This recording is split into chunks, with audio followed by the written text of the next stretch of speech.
Dank times, danker thoughts, sweet vibes and taking it sleazy. The dankness is taking over, nonsense is dancing through his mind.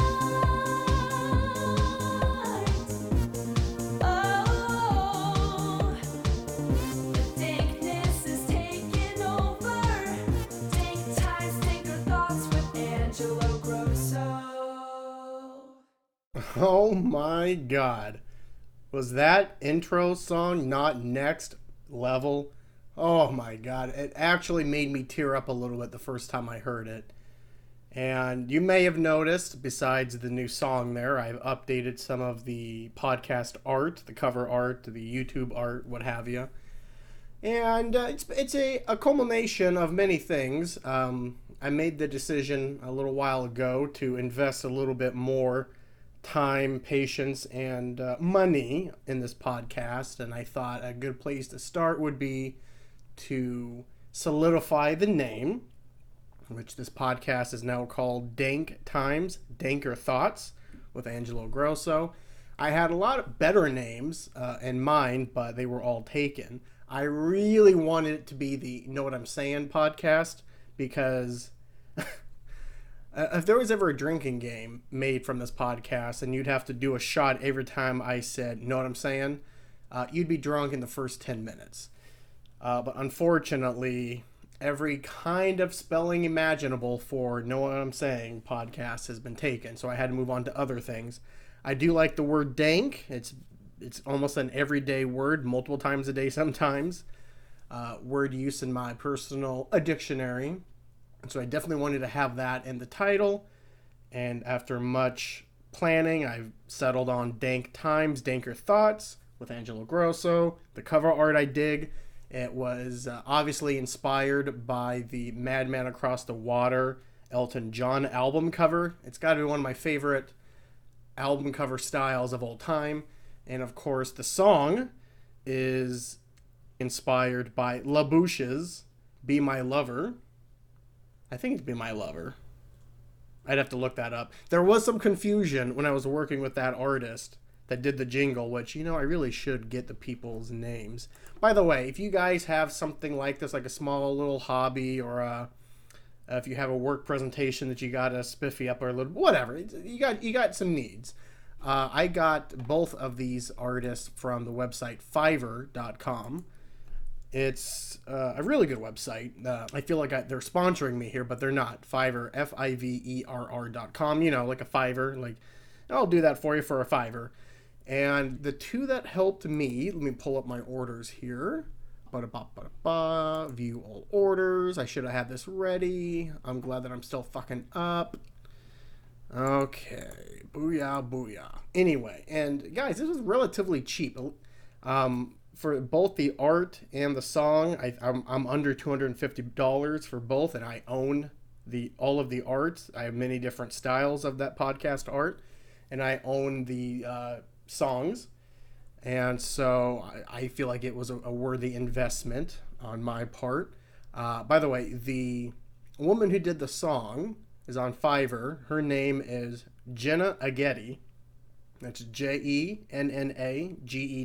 all one word. Jenna Aghetti. Just a dynamite song. And the guy that did the art, his name is Nalmsolls. That is Nalmsolls. I mean, I'm butchering it. This guy's from Mexico. Maybe I'm pronouncing it wrong. I'm not sure. But again, the art is so good. So, yeah. Your boy's kicking up the podcast up a notch a little bit. I think we're going to stick with this a little bit. I'm still looking at maybe expanding the actual recording system, maybe get 2 mics, because ultimately I do want to start interviewing people, but that's a mountain I'll die on at another time. So we got a lot of things I want to talk about here. First off, I am heated up. I am fired up. Angelo, I'm coming in hot here. I feel like someone shoved dynamite up my ass and the fuse has just been lit. So let's dive right into it, baby. First topic on this podcast is Lana Del Rey. I am a fan of hers. Not a giant fan, but I would say I'm a fan. On a scale of 1 to 10, I'm a high 6 for Lana Del Rey. And her name popped up during a work call that myself and a few of my coworkers were on, my manager included. This call was a lighthearted, kind of just a fun chat since we're still all working from home for the most part and we're not seeing each other. Every now and then we have a Zoom call where we talk about just good recommendations that we have. We call these calls What's Good. And it's fun. We all share what we've been intaking and talking about it, you know, whether it be music, podcasts, movies, TV, you name it, documentaries. And someone was recommending the Lana Del Rey album that came out a couple of months ago, Chemtrails Over the Country Club. And, you know, we were just talking about Lana in general. And someone brought up some controversy in regards to the album. And I thought, well, I didn't hear about that. And I voiced that sentiment. And the people on the call were like, you didn't hear about this? I say, no, not at all. Like, I try not to get involved in stupid, pointless gossip and drama when it comes to rich people or, you know, singers or athletes, actors in general, unless it's really bad. But I thought, you know, maybe she said or did something, whatever. All it was about a statement she said, which I'll read here in a second, and the album cover of that album, Chemtrails Over the Country Club. And boy, did I go off on that call. Again, this is supposed to be a lighthearted, fun-filled conversation about things that we recommend to one another. And instead, I got on my soapbox. I thought I was on my podcast, and I started going off about, oh, we are just too soft in this country. We have it so good that we have to find things to complain about. We need another war that'll toughen us up. It pisses me off that there is literally thousands and thousands of people who wake up every day and their sole purpose in life is to find some bad shit on people and try to ruin or cancel them. You know, this cancel culture. And it's disgusting. It's disgusting. Because for every one step forward that we take as a country or as a human race based on things like that, we take another 10 steps back because we're pulling up tweets from 20 years ago, or we're pulling up black faces from the 1960s, or you're pulling jokes out of context, or you're giving people way more power than they actually have. Oh, did you hear what Joe Rogan said about face masks? Well, he's Joe Rogan. He's a comedian. He's a fight commentator. He's not a fucking doctor or a health expert, okay? And if people listen to his advice and actually follow through, that's on them. It's not on Joe Rogan, my opinion. And even when Joe Rogan comes back and apologizes, that's not good enough. But anyway, I just went off the rails. And in hindsight, I felt bad about it because, you know, it works out the place for some of the things I said. Don't worry, my job's not in jeopardy, but I was dropping some F-bombs.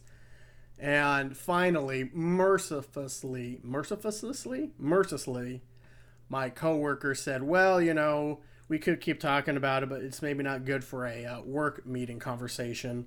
And I, without missing a beat, I said, oh, now you tell me, on the call, which got a bunch of laughs. And then we moved on, and I have not got the pink slip yet. But I stand by mostly what I said. I'm all for, quote unquote, canceling someone if it deserves cancellation. But if you're trying to fuck somebody over in their livelihood over because of a bad joke or a bad tweet or just anything, and you're putting someone's whole life and career into one bucket because of that one statement, that one action, then the other 99% of their life or their tweets or their jokes or everything else doesn't matter, but this one thing does, you know. It's predominantly white people that do this, you know. I don't feel like a lot of people of color are grandstanding as much as white people like to pat themselves on the back. And it's also white people seemingly cannot have an opinion about anybody or anything that has to deal with any other race that's not white or Caucasian, which is insane. And I could keep going. I could keep going on this rabbit hole. It's just there is a large percentage of white people that cringe whenever another white person says black, or, you know, just anything related to race. it doesn't matter what the other person's actually saying or what the context is, but the fact that the speaker is white and the speaker has said something to do with a race or religion or something, so it's got to be racist, it's got to be sexist. Every now and then, yes, people should absolutely pay big consequences for fuck-ups. But, you know, as this, for the lack of a better word, cancel culture has evolved over the last couple of years, I believe it has gotten out of control. For instance, I don't think Roseanne should have lost her television show. She was literally paid by that network to have a middle America point of view, conservative point of view. That's what she delivered, and they still fired her because she got on that Ambien and said some wild shit, which is unfortunate because a lot of people have said a lot of shit on Ambien, and I know other people like to say, well, that just brings up their true emotions to the surface. No, it doesn't. Absolutely not. That's garbage. Everybody, regardless of race or sex, is a pile of garbage deep down. Every human is. I don't care if you're Mother Teresa, the Pope, Donald Trump, Barack Obama, Angelo Grosso. It doesn't matter. Deep down, we're all piles of shit. We are. We all have insecurities. We all are racist and sexist to a degree or another. It just is embedded in us. It's just how you treat those emotions and those feelings and those thoughts. I try to work through it every day, just like everybody else does, but I don't know. I just feel like we need to just take a deep breath, take a step back, and look at context. Look at the character of somebody before you just, dive into the deep end and start trying to cancel people and calling them racist or calling them Nazis or whatnot. But anyway, back to Lana Del Rey, Kim Trails on the Country Club or over the Country Club. So I guess there's multiple controversies here. One of them has to do with the album cover because of this is the society we live in these days. So this is from the Los Angeles Times. Lana Del Rey's Instagram posts of her upcoming album's front and back covers have sparked yet another debate about the singer and her thoughts on race. Because when I want opinions on race, I'm going to go to a singer-songwriter. You fucking dumb coos. A conversation that the Summertime Sadness, still a damn good song, artists appear to be trying to get ahead of. Here's what she said. There's always turmoil and upheaval, and in the midst of it, there's always beautiful music too. Introducing my new album, Kim Trails Over the Country Club. Posting a black and white album cover featuring herself surrounded by 10 smiling women. Now, I'm looking at the image, unless I'm colorblind, because it is black and white, I see multiple women of color in this album cover. I don't see what the big deal is there. Its back image, however, shows Del Rey's face peeking out from among the other women's backs. Now, that is true. On the back of the cover, she is in the foreground looking towards her friends, and everybody else has their faces turned, so we're only seeing their backs. And I could be colorblind, and it's black and white, but I see a lot of women of color. She followed up with a lengthy second statement that began, I also want to say that with everything going on this year, and no, this was not intended. Again, this is where she went wrong. Don't even address it. Just like, here's my album cover. It was a great time making it. I love all my friends on the cover. What a great time. That's all she had to say. I also want to say that with everything going on this year, and no, this was not intended. These are my best friends since you are asking today. And damn, as it happens when it comes to my amazing friends and this cover, yes, there are people of color on this records picture, and that's all I say about that, but thank you. Again, she shouldn't have said anything. Again, she's not a race relations expert. She's Lana Del Rey, an above average singer, okay? Jesus Christ, this fucking country and these fucking idiots. Del Rey also posted the first music video, Okay, let's skip through here. And comments on Sunday's album cover Instagram post, however, several people expressed shock, saying things like, this better not be the album cover. This is what I'm talking about. What kind of sad, pathetic cunt wakes up in the morning, sees that Lana Del Rey had a Twitter post, and thought, oh, I'm going to try to find something that pisses me off about it. Oh, look at our album cover. She's the only one facing the camera. All the other women's backs are turned. Oh, are all those women people of color? Only some of them are? Oh, I'm going to make a big stink. No wonder Trump won the presidency, you fucker. Fucking LA Times. Del Rey, comma, who is white. Really, Lana Del Rey is not white enough for you?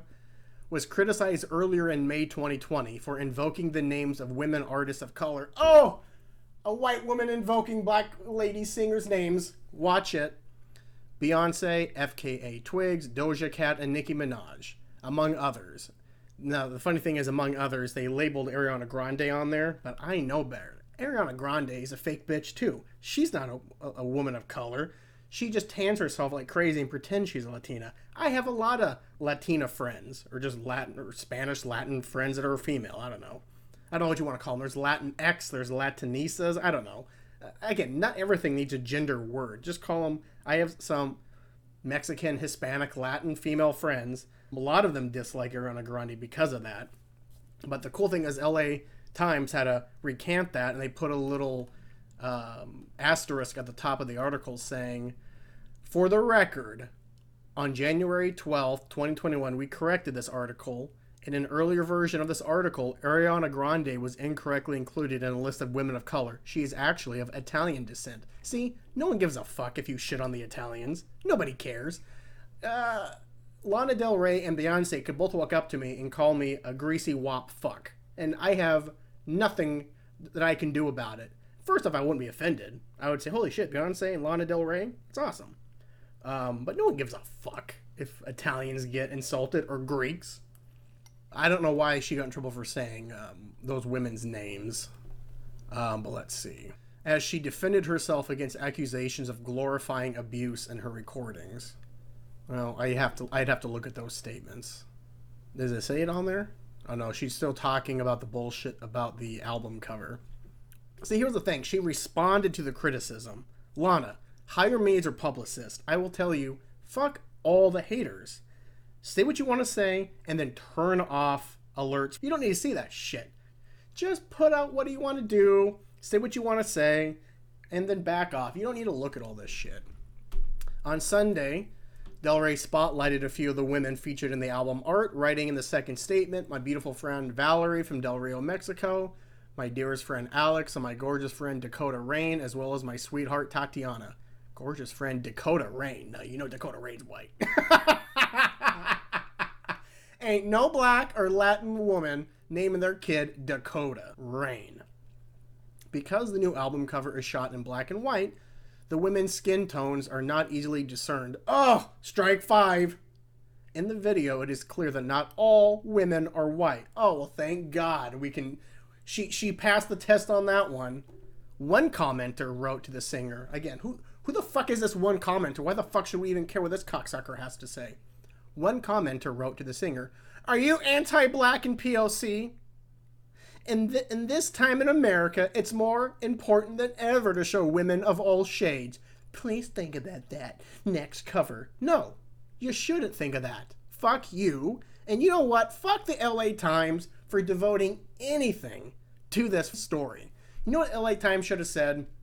Lana Del Rey has a new album coming out, and we're going to review it. That's it. That is it. That is it. But instead, they wrote this big-ass piece which gives fuel to the fire and gives these fucking commentators, it almost gives them credibility, if you will.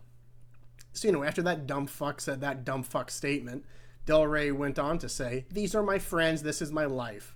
We are all a beautiful mix of everything, some more than others, which is visible and celebrated in everything I do. In 11 years working, I've always been extremely inclusive without even trying to. My best friends are rappers. My boyfriends have been rappers. And that's the problem. Whenever a white person says, I'm not racist, I have black friends. Come on. That's just your basic white bitch mistake right there. My dearest friends have been from all over the place. Before you make comments about women of color, people of color issues, I am not the one storming the Capitol. I'm literally changing the world by putting my life and thoughts and love out there on the table 24/7. Respect it. Again, she went a little cocky, narcissistic in the end, but again, she's playing the game. That doesn't bother me. But just acknowledging the stupid fear that this is just ridiculous. It's just ridiculous. So, Cancel culture can suck my dick. I really don't give a fuck anymore. And I feel like the mass majority of Americans feel the same way I do. If something is obviously serious enough, yes, something must be done. But Jesus, it's like everything has to go through this filter these days, and we're getting more ignorant. I would say we're getting more sexist and racist because of it. So my point is, if you wake up in the morning and think, God, I cannot wait to go on my phone and look up all of these rich and popular people that I follow and try to find something to ruin their day or their livelihood, if that's what you think, what I want you to do, most houses have a bottle that has 3 X's on it or 3 skeleton heads with X's for eyes. What I want you to do is drink the whole bottle. If you don't have that, most kitchen sinks, bathroom sinks have some yummy looking cleaning supply liquid, whether it be bleach, Lysol, Windex, Drano, whatever it is. Make yourself a mixed cocktail. Put a little bit of everything, and then just start chugging until you start foaming at the mouth and all the soap suds are pouring out every orifice. And as you fall and are shuddering with your last moments in life, much like a squished ant on the sidewalk that got stepped on, I want you to remember that you made a difference in the world. You went on Lana Del Rey's Instagram page, looked at a black and white photo of her newest album cover, and instead of saying, do I even like her music? Do I even like Lana Del Rey? You looked and said, what are the races of these women? Oh, I only see 2. I only see 2 women of color on here. There's at least 8 women on here and only 2 of color, so that means less than half, which is racist. Lana Del Rey's probably a Nazi, and she probably supports Trump and is a QAnon supporter, so I'm gonna try to ruin her career. I'm gonna really put something on them. You know what? I'm gonna turn all caps on. Oh God, please make that Drano martini and then just end all of our suffering here, okay? All I wanted to say. Anywho, let's move on here, shall we? All right, I just took a nice long hit here, and I needed it. I was getting really worked up, and I'm also drinking a latte, so I'm heated up, I'm caffeinated, I needed a joint to balance it out, but of course I'm smoking a hybrid because I don't want to chill too much. So, but let's move on to everyone's favorite subject of this podcast, dating life updates. Things have picked up. Absolutely they have over the last few weeks. But as things pick up, so do the blocks and deletions. Just today, I have blocked 3 ladies, or I assume they're ladies. They could be catfishes for all I know. But that is, I've seen a massive uptick in catfishing and Snapchat wannabes to sell to their OnlyFans. Really women that just want money to talk to you, and it's ridiculous. You can usually tell a phony by her being super attractive, but you can tell all the photos are filtered or fucked with or manipulated, and they all have the same kind of bio or the same kind of interest, and you're like, this is 99% sure that this is going to be a fake account, but I could be wrong. So I always like to say, you always miss the shots you don't take. Wayne motherfucking Gretzky said that, and he's in the NHL Hall of Fame. So I'm going to take a hockey player and use him for dating advice. And I will say probably out of 100, 99 have been bullshit. And the others that haven't been bullshit just never responded back. But I've been fooled a couple times. Usually you can tell if they want your phone number right away or they want to talk outside the app. Right then and there. That's strike 1 and 2. Whew, that was a big hit. If they have broken English, I used to think that was a red flag, but I stopped that judgment because English is their second language and they shouldn't be judged like that. This latte's getting cold. I tell you what, a little side story here. Last weekend or 2 weekends ago, there was that big MMA fight, and Mortal Kombat also came out the same weekend. Had a bunch of buddies over. I think I talked about it already. Now, I forgot I did this, but I was drunk and stoned, and I texted the girl that we just ended things with, the Kenyan nurse. I'm not going to say her name here. Protect the innocent. I texted her about a friend that she would always tell me about. She has a friend that is just drama, drama, drama. And she would like to tell me about her friend, and we would laugh and joke about it, whatever. I saw her friend, I thought, on a dating app. I did not want to get involved with that train wreck, so I hit X, but I thought it was funny and notable, and I was drunk and stoned. And so I sent the nurse that message. I then deleted it because I remembered that I probably shouldn't talk to someone who, the last time we texted, it was, all right, we're not going to talk to each other anymore, have a good life. And like a couple days later, I sent her that. So I deleted it. Completely forgot I did it. I got a text from her a couple days later. Of course, I did not recognize the number because I deleted her information from my phone. And it was, who is this? I got a text from you about my friend, and I didn't remember the text I sent her, so I deleted it. I was like, weird. But then a day later, I saw my ex, whatever you want to call it, on a dating app, and then it all came back to me. Oh shit, did I send her a message a couple days ago? And everything kind of got put back together, and I felt bad.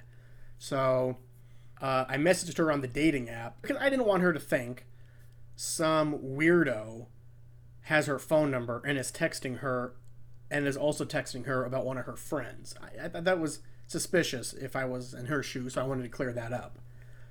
And we started to talk a little bit about some dating woes, because it's good to talk to someone who is single like yourself, to share those woes, because misery loves company, am I right? And she had a doozy of a story, because once we cleared the air, she told me she actually was going on a date, and blah blah blah blah blah. She told me the next day that the date never happened because, and here, listen to what this guy did, okay? For all you single guys out there, here's what not to do. Tell a girl you made a reservation. The girl plans on that reservation. So far, this seems logical. This dipshit, like a couple hours before the date, texted her saying, well, I double checked with the restaurant and they took away the reservation. So we don't have reservations there anymore. I'm so sorry. But my apartment or my condo, I don't remember, there is a very nice deck where we can get up there and we can barbecue and grill. Basically, he was inviting her back to his place to go up on the roof to have the date there. I mean, that's strike 1, 2, 3, 4, 5, 6, 7, 8, 9, 10. Are you fucking wild? Guy, what woman is going to go to take you up on that? One that's probably going to steal you or going to bring a bunch of goons with her, and you're going to wake up in an ice bath with a couple kidneys missing. You know what I'm saying? So I don't understand that. Even if she said yes, what kind of woman is that? You know? Hey, if you're just looking for a little in and out hookup action, that's one thing, but that's not what was going on. So she of course said no, and she blocked the number and is never seen or talking to that guy again. But I just thought, Jesus, women have to really put up with some crazy shit that I could not make up. I could not make up that scenario. I asked her, why didn't you call the restaurant and say that's actually true? And she said, well, I don't really care, which I was like, okay, well, you're not as wild as I am. Because I would have done that if I was her. But yeah, it's fucking nuts. What? What? Because I know why that guy thought it would work. Okay, because I am a guy. I have been a young, dumb, and full of cum dude. Okay, I get it. When you're horned up, and the possibility of meeting a woman, even if it's a first date at a restaurant, you can't help but think 3 or 4 steps ahead. And usually in those 3 or 4 steps ahead, we're talking about fucking. Okay. Most guys can't help but think of fucking the girl they're going to meet. It's going to happen. In fact, I would say the mass majority of men, when on a dating app, the first thing they see, the cover photo of whatever girl, the first thing they think of is fucking them. So, we're animals. We literally are fucking savage animals. That's what men are. Women are too, but they're savage in a different way. We just want to spread our seed as much as possible and then go to sleep,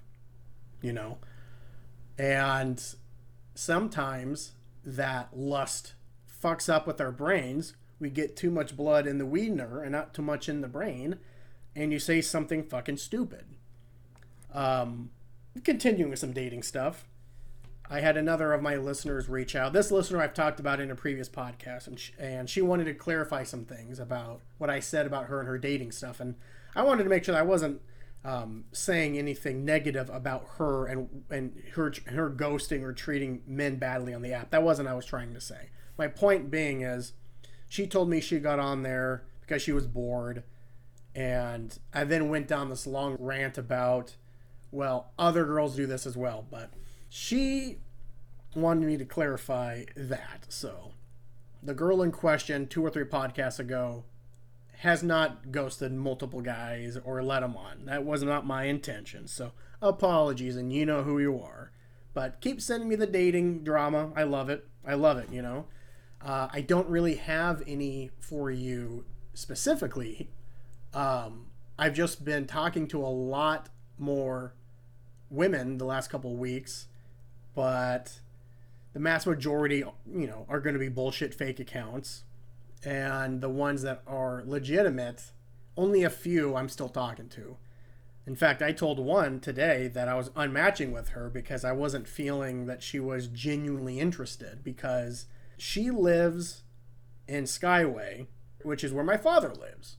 And so I'm in Skyway twice a week, at least once a week. And I was chit-chatting with this girl for a couple days. We had a lot in common. And I approached the subject a little early for me. I like to usually wait a week or so before I broach the subject of physically meeting up. But this was only 3 or 4 days, but I thought there was a little bit of a spark or connection there.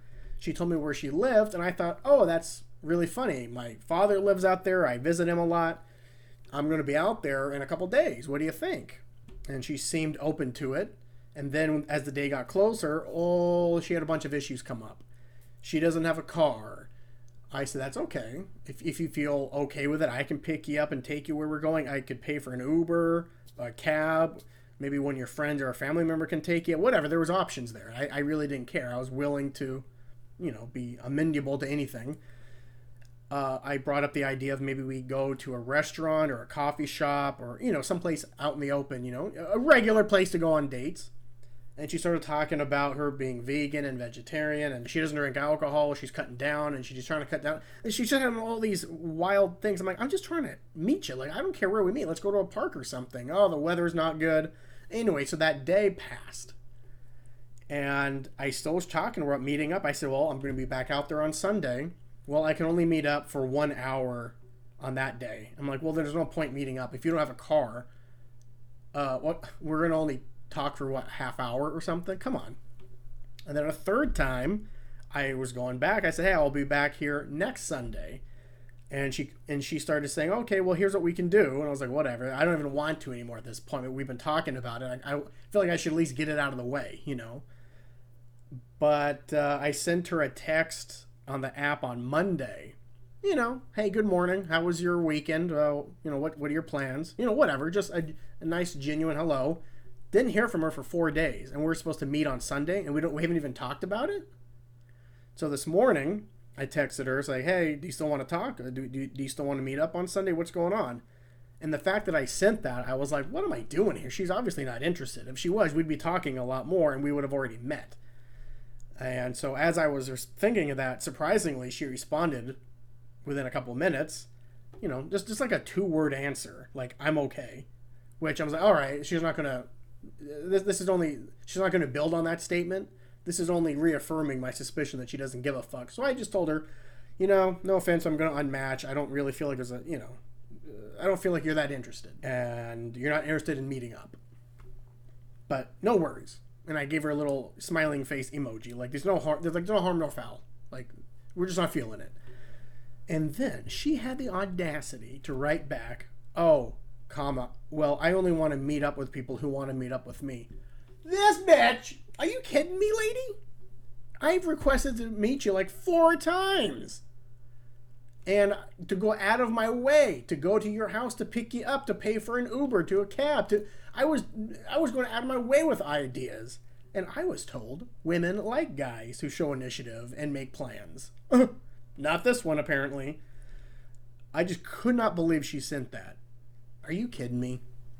And I wrote back, LOL, are you serious?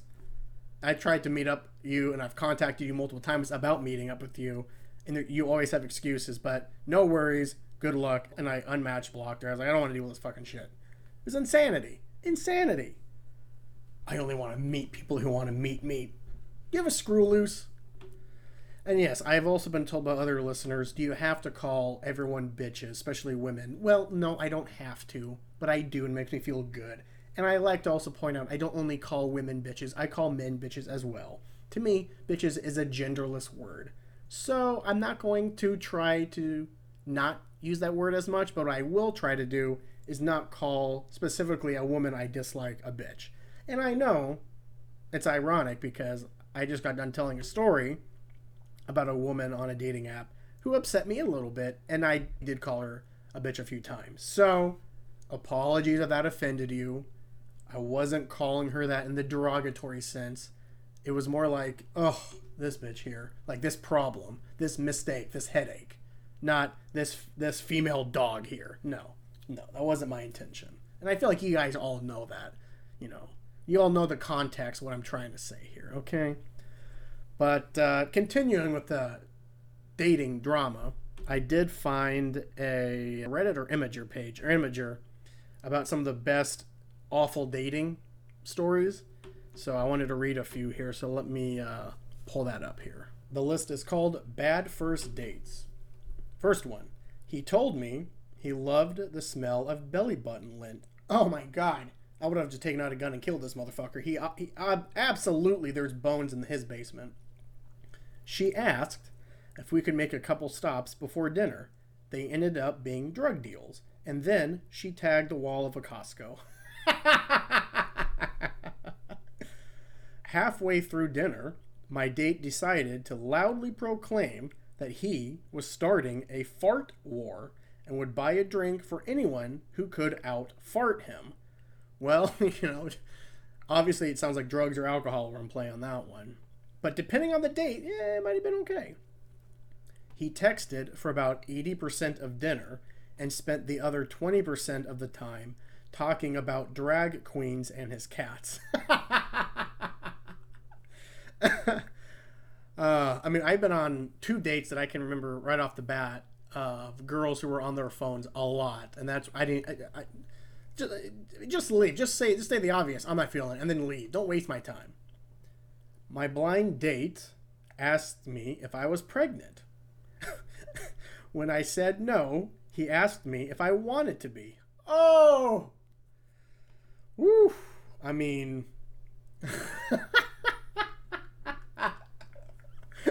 I have to almost respect the attempt there because, you're literally saying, fuck all of this middle ground. Let's get right to it. Whew, there's something to be said about that directness, but I don't know, man. A guy told me, it's so cute that you're pursuing an education even though you're a girl. I must have been a Trump supporter. He brought me to his house before the date because I had to meet his cats. Already, why did you agree to this?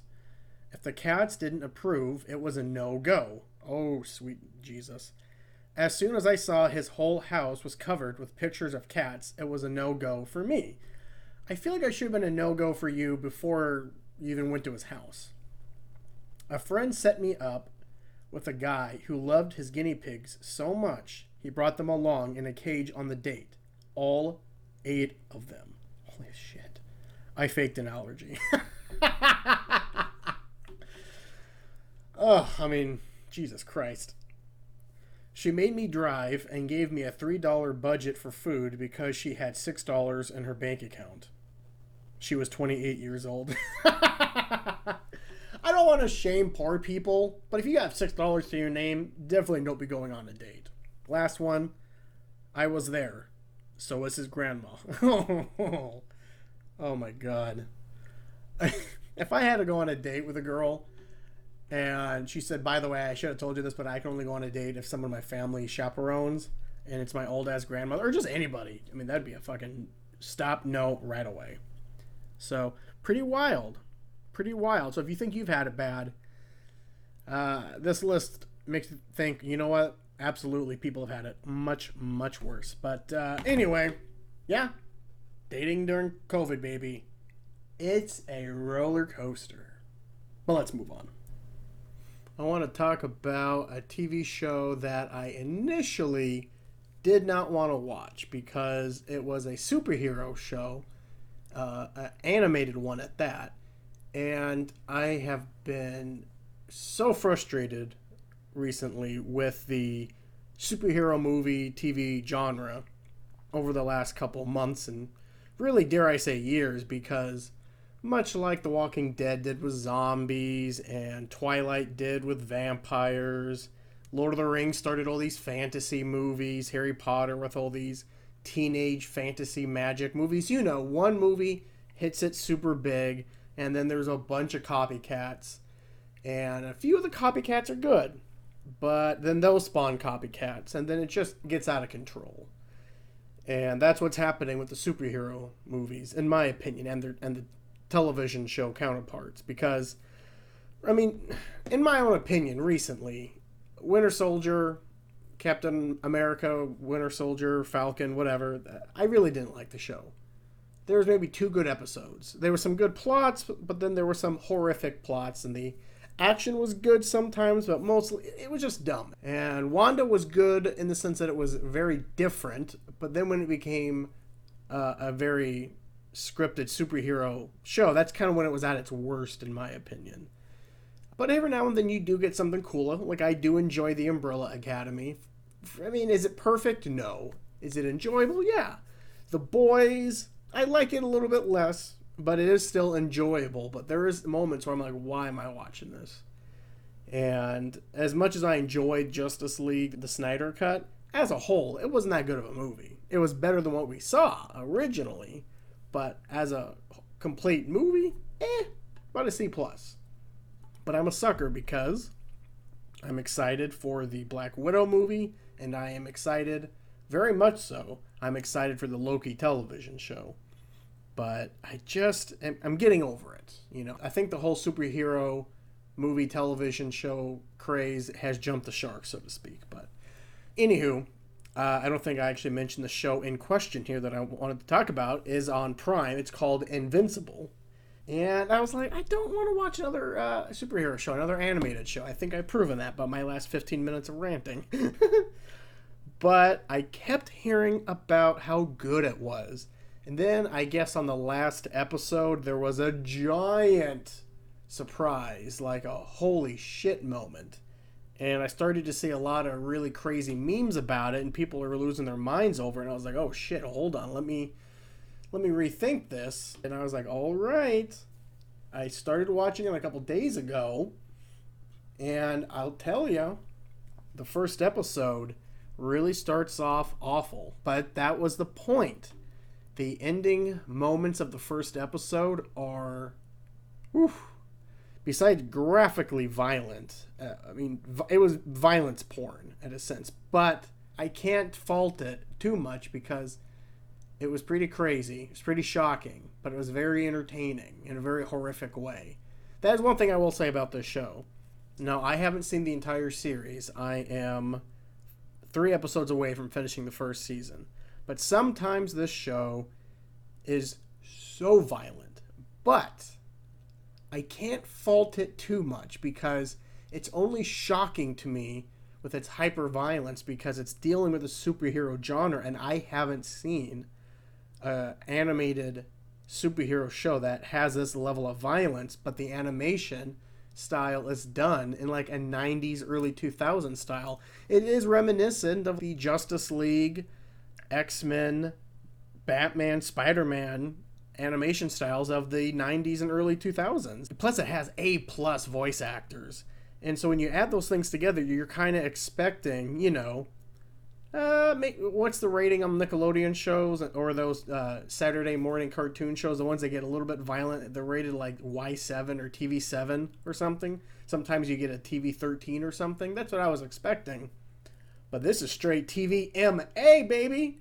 There is some cursing and stuff, but it's basically a nostalgia kick updated for today's audience, if that makes any sense. That's how I view it, because I think I am its demographic, mid-30s. Or like 30s, late 20s, late 30s, you know, that range. Kids who grew up with cartoons like this, and they're updating it with, you know, modern day kind of blindness to such violence. But it was still shocking because you're dealing with superheroes that are modeled after iconic superheroes that we grew up with, whether it be Superman, Batman, Wonder Woman. Mostly DC, I noticed, but there is some Marvel mixed in there too. So when you see some of these characters die, and I'm not going to go too spoilery here because it would ruin the show. It's shocking because you're basically witnessing, say, you know, a Captain America get his head ripped off, and that shows everything. It's quite jarring, but you get used to it and you realize, well, this is somewhat realistic, at least to me. The Boys tries to be realistic, but it's too goofy. It's too over the top. I think Invincible is grounded in a level of realism as much as it can be when you're considering superheroes being real. But it would be violent. You would see civilians getting exploded, and there would be gore and viscera all over the place. It's one of my favorite words, viscera. Viscera. Viscera. It's just your fucking inside just splone out all over the place. Splone. I think I created a new word. Splone, baby. Splone for me, girl. Yeah. What was I talking about? Oh yeah. Imagine if the Avengers was real for a moment. Can you imagine? Okay, think of the first Avengers movie when those fucking aliens came out of the black holes in the sky and they were like giant shrimp whale looking things. They were like shooting lasers and like there were monsters on the streets of New York, and you know that they would have killed people, and it would not have been bloodless like those PG-13 movies lie to us. There would be gore and viscera again all over the motherfucking place. It would look like a Jackson Pollock painting. It really would. So I got to give the show credit for not shying away from it. But once you wrap yourself around that and you get used to it, say okay. But I got to be honest, some of the violence stayed with me a little bit, but now that I've seen more of the series, it's, you know, you get immune to it in a little bit, and plus you're an adult, you know, get over it. It's done by the Robert Kirkman, I think, is that his name? The guy that did the Walking Dead novel series, and I think he did the show. Yeah, Robert Kirkman. But let me read you the synopsis here. An adult animated series based on the Skybound Image comic book about a teenager whose father is the most powerful superhero on the planet. And it really deals with this most powerful superhero on the planet's kid as a teenager kind of discovering his powers. And that's all I'll say. It's pretty great in the sense of what it's doing with the genre of superhero. It's somehow it's just fresh enough to make it unique. At least I haven't seen a series like this before. Maybe I missed it, but I got to give it credit. I got to applaud it. It's doing just enough, but adding a much needed realism, but it is still lightheartedness in the sense of it's still a superhero series. It still has the same cliche characters, the same cliche plot lines, but it's more realistic. It's not so fanciful like it couldn't happen. I don't know if I'm making any sense at all from I'm just blithering on. So I recommend it. There's a lot of shocking scenes in, a lot of surprises, a lot of twists and turns, and I haven't finished it yet, but I plan on it tonight, and so I'm expecting that giant shocker at the end. And last thing I'll say about shows I'm watching, I noticed that on HBO Max they have all of the Adult Swim shows from when I was in high school and college. For the most part. They don't have them all, but they have the majority of them. And they had Aqua Teen Hunger Force on there. And I was a giant fan of Aqua Teen Hunger Force when I was in college. Coincided with more pot usage, of course. And I don't think you can watch that show high and get any kind of enjoyment from it. But when you're high, that show is hilarious. So I started watching it again. And most of it holds up. Most of it does. I will say that. And the cool thing about Aqua Teen Hunger Force is that the episodes are only 10 minutes long, if that. So you can really finish a whole series in less than an hour. I mean, sometimes a little more, depending on what season. But I've been watching it on and off for about 2 weeks, and I'm on season 11. And I think there's 13 or 12 total seasons, so I'm almost done. And yeah, if you liked marijuana and you enjoy those kind of outrageous, experimental adult cartoons, I would rewatch Aqua Teen Hunger Force. It holds up. And if you want other recommendations, C-Lab is a dope show. Frisky Dingo is a dope show. Squidbillies is a dope show. I'm sure there's others. Hawkman, Attorney at Law is a dope show. Venture Brothers is dope. But again, you have to like those kind of shows. All right, but I think that's enough talking about old animated shows from the early 2010s here. I think it's about time we wrap it up here. So with that, this wraps up the 50th podcast with your boy Angelo. If you would have told me, just a couple years ago or a year ago that I would have recorded 50 podcasts, I would say 10 being good. I would call you a damn fool and a liar. But yeah, I'm happy I have done this. I know here comes LaFonda for her 2 cents. Yeah, I know you've had a good time as well. So yeah, here's cheers to 50 more, I guess. I don't know. I do plan on doing more of these podcasts, even though work is going to start moving from home to back in the office here in the next couple of months. I believe by probably... LaFonda, god damn it. I believe by July, September, I'll be back in the office at least 2 to 3 times a week. But I still plan on doing at least one of these podcasts a week. So don't worry about the future of the Dank Times Danker Thoughts podcast. I'm happy I still got the name. I'm finding that I don't really like any of the things that I put out here. I don't like the podcast that much. Let me rephrase. I don't think I do a good enough job. I always think I could do better. And even though I'm looking at the art and the music, I think to myself, this isn't exactly what I want, but I'm nitpicking myself to death. So I'm trying to just accept that, believe it or not, I am putting out some level of art. Whether or not this podcast can be considered art, I'll leave that up to the experts. But for me, it's just a fun hobby that I share with whoever wants to listen. And I have to start just believing in what I put out to be the best that I could do at any given time. I believe that I will never be happy with what I put out there, but I think that's fine. I think that's a good sign. I think you always strive to better yourself and your product that way, and your art or your artistic expression, whatever you want to call it. But anyway, I feel like I'm rambling here. I love y'all. Hope everyone takes it easy, takes it sleazy. Don't do anything I wouldn't do, and yeah.